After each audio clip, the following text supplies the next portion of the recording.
Hello students, कैसे हैं आप सब। उम्मीद करता हूं आप सब बहुत अच्छे से होंगे। वेलकम करता हूं मैं अपने YouTube channel polytechnic Libre learning में।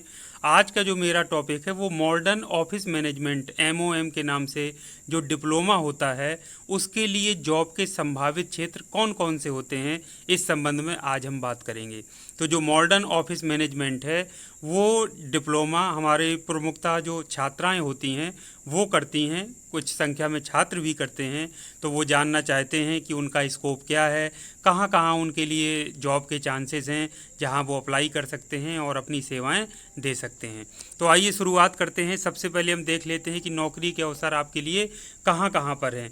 तो मॉडर्न ऑफिस मैनेजमेंट के नाम पर और कहीं कहीं modern office management and secretariat practice के नाम पर ये डिप्लोमा होता है, कराया जाता है। तो बीटी यूपी की अगर हम बात करें तो मॉडर्न ऑफिस मैनेजमेंट के नाम पर, और कई जगह जो हमारे यूनिवर्सिटीज़ हैं कई सारी, वो modern office management and secretariat practice के नाम पर ये डिप्लोमा प्रदान करती हैं।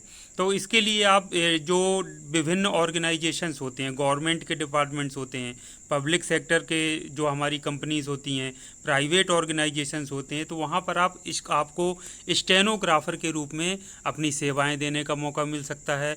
इसके अलावा पर्सनल असिस्टेंट, जिनको पीए कहते हैं, जैसे कोई डायरेक्टर होते हैं किसी डिपार्टमेंट में तो उनके पीए होते हैं जिनको पर्सनल असिस्टेंट बोला जाता है, या पर्सनल सेक्रेटरी पीएस कहते हैं हम शॉर्ट में, या कॉन्फिडेंशियल सेक्रेटरी। तो इस तरीके के जो एग्जीक्यूटिव वाले पद होते हैं उनके लिए ये सब पद आपके रहते हैं, पीए, पीएस या सीएस के रूप में। तो वहाँ पर आप अपनी सेवाएं दे सकते हैं एज ए पर्सनल असिस्टेंट के रूप में, या पर्सनल सेक्रेटरी के रूप में, या फिर कॉन्फिडेंशियल सेक्रेटरी के रूप में। इसके अलावा आपको टाइपिस्ट की नौकरी मिल सकती है, जो विभिन्न डिपार्टमेंट्स हैं या प्राइवेट आपके ऑर्गेनाइजेशंस हैं, प्राइवेट कंपनीज होती हैं, और गवर्नमेंट डिपार्टमेंट्स में तो होता ही होता है, टाइपिस्ट की पोस्ट होती ही होती है। तो टाइपिस्ट के रूप में भी आप अपनी सेवाएं दे सकते हैं। इसके अलावा ऑफिस असिस्टेंट या क्लर्क के रूप में आप विभिन्न जो ऑर्गेनाइजेशन या संगठन हैं वहाँ पर आप अपनी सेवाएं दे सकते हैं। इसके अलावा जो आपका टेलीफोन जो ऑपरेटर या टेलिक्स ऑपरेटर होते हैं विभिन्न डिपार्टमेंट, उसमें रिसेप्शनिस्ट की जो पोस्ट होती है वहाँ पर भी जो मॉडर्न ऑफिस मैनेजमेंट से डिप्लोमा किए हुए स्टूडेंट्स होते हैं उनको मौका मिलता है अपनी सेवाएं देने का। इसके अलावा अकाउंट्स असिस्टेंट के रूप में आप अपनी सेवाएं दे सकते हैं विभिन्न उसमें ऑर्गेनाइजेशंस में। इसके अलावा आपके पास सेल्फ एम्प्लॉयमेंट की भी अपॉर्चुनिटीज़ होती है। सेल्फ एम्प्लॉयमेंट में आप अपना स्वयं का रोज़गार शुरू कर सकते हैं, स्वयं की कोई शॉप ओपन करके स्वयं से प्राइवेट आप टाइपिंग का वर्क करके आप कर सकते हैं। कंप्यूटर इंटरनेट से संबंधित आप वर्क कर सकते हैं, क्योंकि कंप्यूटर और टाइपिंग और इस तरीके की सारा नॉलेज स्टूडेंट्स को होता है। तो प्रत्येक जो जॉब होती है आपकी उसमें क्या एक्टिविटीज़ होती हैं इसको भी हम थोड़ा सा जान लेते हैं।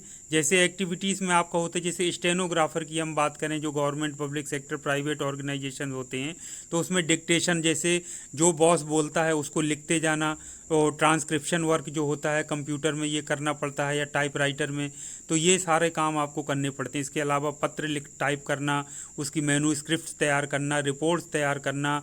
इसके अलावा जो आपको कोई रिपोर्ट है पहले से बनी हुई उसकी डुप्लीकेट कॉपी तैयार करना, पेपर को अरेंज करना, सबमिट करना, उसको जो आपका ऑफिस है उसको व्यवस्थित तरीके से बनाए रखना, ड्राफ्टिंग करना, प्रूफ रीडिंग करना। आपको पहले से कोई आपको रिपोर्ट दे दी जाएगी, उसकी प्रूफ रीडिंग की आप गलतियां ढूंढिए, इसमें कहाँ कहाँ गलत है।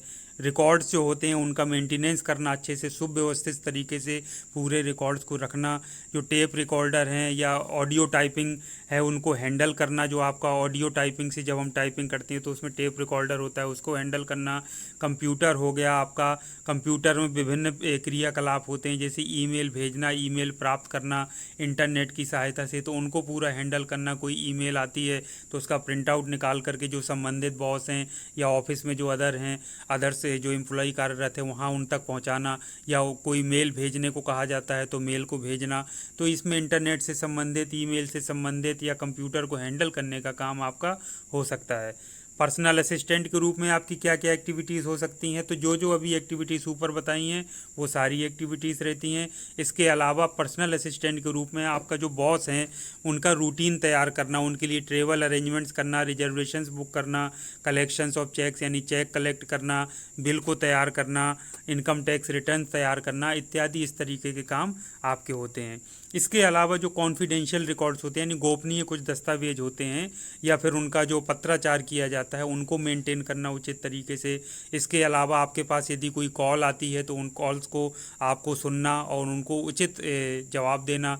और इसके अलावा अगर कोई मिलने आता है ऑफिस में तो वो सबसे पहले पीए से या पीए से मिलता है तो उनको डील करना, विजिटर्स जो होते हैं जो मिलने के लिए आते हैं ऑफिस में तो उनको भी डील करना। फ़ोन कॉल्स आते हैं तो उन फ़ोन कॉल्स को डील करना, उनको प्रॉपर जवाब देना या उस कॉल को फॉरवर्ड करना, आगे आपको पहुंचाना। इसके अलावा टाइपिस्ट के रूप में वेरियस डिपार्टमेंट्स में जैसे जो तो कोई भी रनिंग मैटर है उसको टाइप करना, लेटर तैयार करना, टेबल तैयार करना, टेलीग्राम से टेलिक्स मैसेज तैयार करना, सर्टिफिकेट्स तैयार करना, विभिन्न प्रकार के आपका जो फॉर्म्स हैं वो तैयार करना। आप ये काम टाइपराइटर में भी कराया जा सकता है लेकिन आप टाइपराइटर में काम कम होता है। जो काम होता है आजकल वो पीसी में किया जाता है, पर्सनल कंप्यूटर में। तो कंप्यूटर के माध्यम से ही आजकल सारे वर्क हो रहे हैं तो उन्हीं पर ये कार्य आपको करना होता है। कार्बन कॉपी करना, इसके अलावा डेस्कटॉप से ऑफसेट प्लेट ट्रेसिंग पेपर पे काम करना, आपको जो आपका कंप्यूटर का जो उसको अच्छे से सुव्यवस्थित बनाए रखना, उसमें एंटीवायरस वगैरह डलवा करके उसको मेंटेन रखना, उसका रूटीन मेंटेनेंस करवाते रहना। इसके अलावा जो पेपर हैं उनको अरेंज करना, उनका सबमिशन करना, ये सारी चीज़ें आपके उसमें क्रियाकलापों में आती हैं। Activities of an office assistant में ऑफिस असिस्टेंट की क्या ड्यूटी होती है? नोट करना, जो कोई चीज़ बताई जा रही उसकी ड्राफ्टिंग करना, फॉर्म फिल करना, उसको कंपाइल करना, रिकॉर्ड बनाए रखना, मेल को हैंडल करना जैसा अभी ऊपर बताया था, ऑफिस इक्विपमेंट को हैंडल करना, कोई फ़ोटोकॉपी मशीन रखी है, कोई और तरीके के प्रिंटर्स रखे हैं, उन सारे जो मशीनों को हैंडल करना, इक्विपमेंट्स को, टाइपिंग वर्क करना, सेक्रेटेरिएट वर्क करना, मीटिंग्स और कॉन्फ्रेंसेस के संबंध में यदि कोई मीटिंग होने वाली है, कॉन्फ्रेंस होने वाली है तो वहाँ पर उनका पूरा सारी जिम्मेदारी व्यवस्था की आप ही के ऊपर रहती है। इसके अलावा रिसेप्शनिस्ट की भी आप जॉब आपको ऑफ़र की जा सकती है। उसमें बहुत सारे हमारे जो मॉडर्न ऑफिस मैनेजमेंट के स्टूडेंट्स हैं या सेक्रेटेरिएट प्रैक्टिस के या एक साथ जो डिप्लोमा मिलता है उसमें भी विजिटर्स जो आते हैं यानी मिलने वाले जो आगुंतक आते हैं उनको रिसीव करना, उनको अटेंड करना, उनकी जो टेलीफोन आते हैं या कम्युनिकेशन आता है किसी माध्यम से उनको अटेंड करना। इसके अलावा इंटरकॉम वगैरह जो होते हैं उनको डील करना। इसके अलावा जो हो तो ट्रंक कॉल बुक करना, फोनोग्राम्स वगैरह, ये सारी चीज़ें। विजिटर्स डायरी मेंटेन करना कि कौन आता है उसको नोट कराना कि कौन कितने बजे आया था, कौन थे। विजिटर बुक को मेंटेन करना, टेलीफोन इंडेक्स को मेंटेन करना, ग्रूमिंग करने, कंप्यूटर को हैंडल करना, इंटरनेट का यूज करना, ये सारे काम होते हैं। अकाउंट्स असिस्टेंट के रूप में जो बैंक से संबंधित काम होते हैं, लेखा तैयार रखना, पूरा अप टू डेट रखना, बुक कीपिंग करना, जो बिल्स वाउचर हैं उनको प्रोसेस में लाना, कंप्यूटर को हैंडल करना।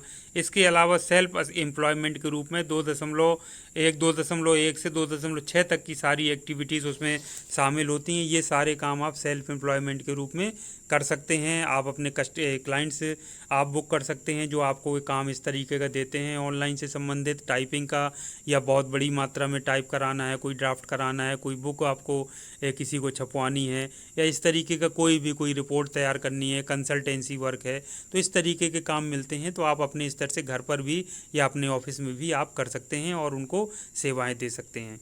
तो इस तरीके के काम आपको करना होते हैं। तो ये सारे काम आप की जो जिम्मेदारियां हैं, जो आपके क्रियाकलाप हैं, डिफरेंट पदों पर रहते हुए आप अपने क्या क्या क्रियाकलाप हैं इस बारे में हमने पूरा डिस्कस किया।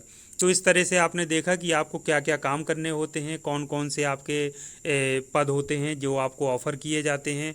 तो आप अपने पदों के जो भी अनुरूप कार्य हैं आपको पूरी प्रोफिशिएंसी यानी कि पूरी दक्षता होनी चाहिए, सारे काम आपको आने चाहिए।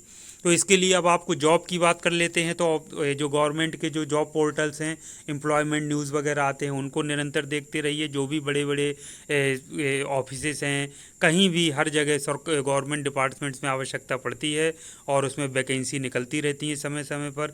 उनको देखते रहिए, समय पर वैकेंसी आप फिल कर दीजिए ताकि आपका सिलेक्शन हो सके। इसके अलावा प्राइवेट जो ऑफिसेस होते हैं, बड़े बड़े कारपोरेट ऑफिस हों, चाहे कोई एजुकेशनल इंस्टीट्यूट्स हों, उनमें भी जो डायरेक्टर या प्रिंसिपल होते हैं वहाँ पर भी स्टेनोग्राफर की आवश्यकता पड़ती है, टाइपिस्ट की आवश्यकता पड़ती है।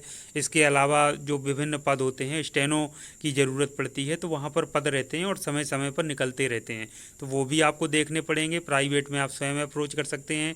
प्राइवेट के लिए भी कई सारे उसमें पोर्टल्स पर जॉब विज्ञापन दिया जाता है, कई बार नहीं भी आता है। आप अपने से संपर्क स्थापित करके अपना बायोडेटा, अपना आपने जो रिज्यूमे अपना बना रखा है उसको मेल पर आप भेजते रहिए। तो कहीं अगर उनको आवश्यकता होगी तो डायरेक्ट आपको कॉल करके वो बुला सकते हैं और जॉब ऑफ़र कर सकते हैं। तो ये आपको काम है, एक्टिव रहना पड़ेगा आपको। और आसपास के जो बड़े बड़े ऑफिसेस हैं, एजुकेशनल इंस्टीट्यूट्स हैं, यूनिवर्सिटीज़ हैं, वहाँ सभी जगह आपको मौके स्वयं तलाशने होंगे एक्टिव रहते हुए। तो ये आज का मेरा वीडियो था। उम्मीद करता हूँ जो आपकी पूरी प्रक्रिया है, जो जो आपको पदनाम होते हैं, जो जो उन पदों के अनुरूप जो आपके कार्य होते हैं और कहाँ कहाँ पर आपके लिए वैकेंसीज़ हो सकती हैं, ये सारा हमने आपको डिस्कस किया है। उम्मीद करता हूँ कि ये मेरा वीडियो आपको पसंद आया होगा। अगर आपको मेरा वीडियो अच्छा लगा हो तो आप मेरे चैनल को लाइक और सब्सक्राइब कर सकते हैं। तो आज के लिए इतना काफ़ी है। Thank you very much. आपका दिन शुभ हो।